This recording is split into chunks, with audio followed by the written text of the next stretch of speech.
ہمارے سامنے روزانہ کچھ مسائل آ رہے ہیں۔ آج آپ لوگوں کو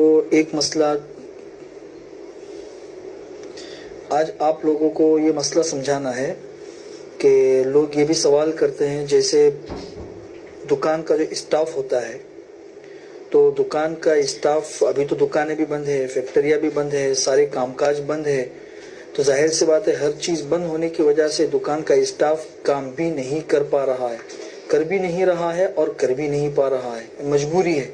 تو ان دنوں کا ان کو تنخواہ دینی چاہیے یا نہیں دینی چاہیے؟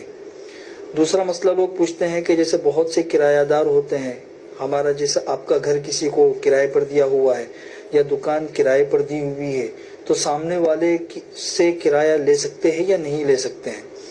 تو یہ دونوں مسئلے ایک ساتھ میں آپ لوگوں کو سمجھا دوں کہ اجارہ جو ہے، اجارہ کرایہ داری، اس کی دو قسمیں فقہا نے لکھی ہے۔ ایک اجارت الاعیان ہوتی ہے، ایک اجارت المنافع ہوتی ہے۔ اعیان کا اجارہ تو یہ ہے کہ جیسے آپ نے اپنی جگہ، دکان یا مکان کسی کو کرائے پر دیا، اس جگہ سے وہ فائدہ حاصل کرتا ہے اور اس فائدے کے بدلے میں پھر وہ آپ کو مہینے کا کرایہ دیتا ہے، جتنا بھی کرایہ ہو۔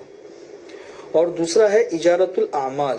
اجارت الاعمال کا مطلب یہ ہے کہ اگر آپ کسی دکان پہ یا کسی بھی ادارے میں آپ کام کرتے ہیں، تو آپ 6 گھنٹہ، 7 گھنٹہ، 8 گھنٹہ، 10 گھنٹہ وہاں پہ اپنے آپ کو لگاتے ہیں اور اس کے عوض میں آپ کو تنخواہ ملتی ہے۔ یہ بھی اجارے کی ایک شکل ہے کہ دکاندار جو ہے یا وہ ادارے والا آپ کے عمل سے فائدہ اٹھاتا ہے اور پھر اس کے بعد آپ کو تنخواہ دیتا ہے۔ تو یہ دونوں شکلیں اجارے کی ہے۔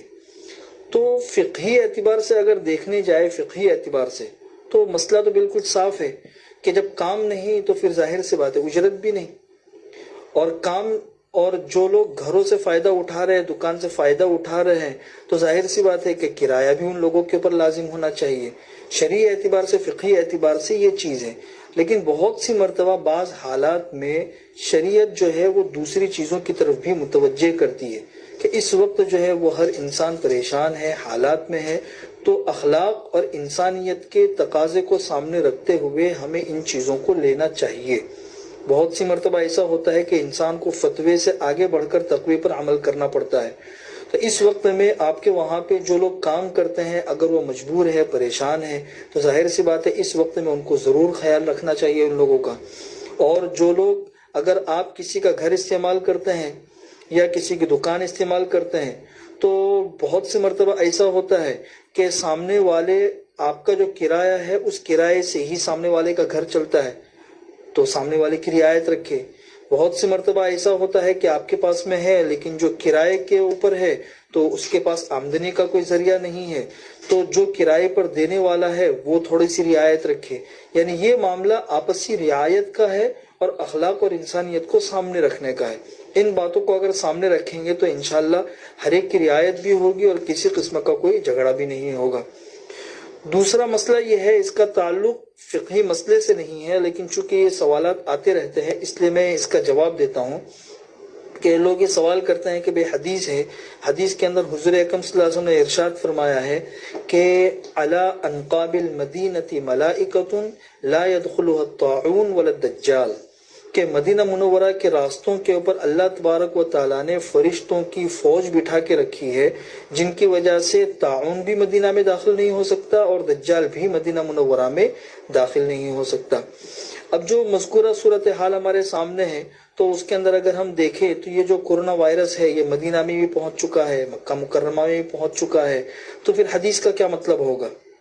اس لیے کہ حدیث تو حضور اکرم صلی اللہ علیہ وسلم کی اتنی پکی پکی ہوتی ہے کہ اس کے اوپر ذرا بھی کوئی اشکال نہیں کر سکتا۔ تو اس کے مختلف جوابات ہیں۔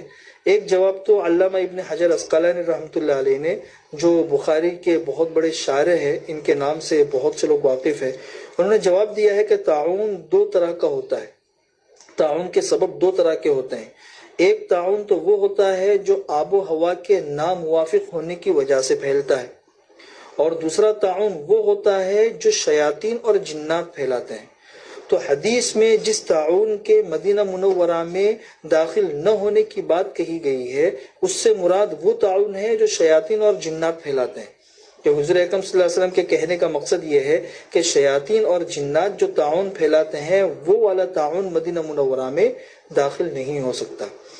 دوسرا جواب یہ ہے کہ تعاون اور کورونا ان دونوں کے اندر بہت بڑا فرق ہے تو دونوں وبائی بیماری، متعدی بیماری، تعاون بھی ہے اور کورونا بھی ہے دونوں، لیکن دونوں کے اندر بہت بڑا فرق ہے۔ کورونا جو ہے یہ وائرس سے پھیلتا ہے اور تعاون جو ہے یہ بیکٹیریا سے پھیلتا ہے۔ بیکٹیریا بنانا یہ انسان کے ہاتھ میں نہیں ہے، یہ فطری چیز ہوتی ہے، اور وائرس انسان بنا سکتا ہے۔ تو دونوں کے اندر فرق بہت بڑا ہے، دونوں وبائی بیماری۔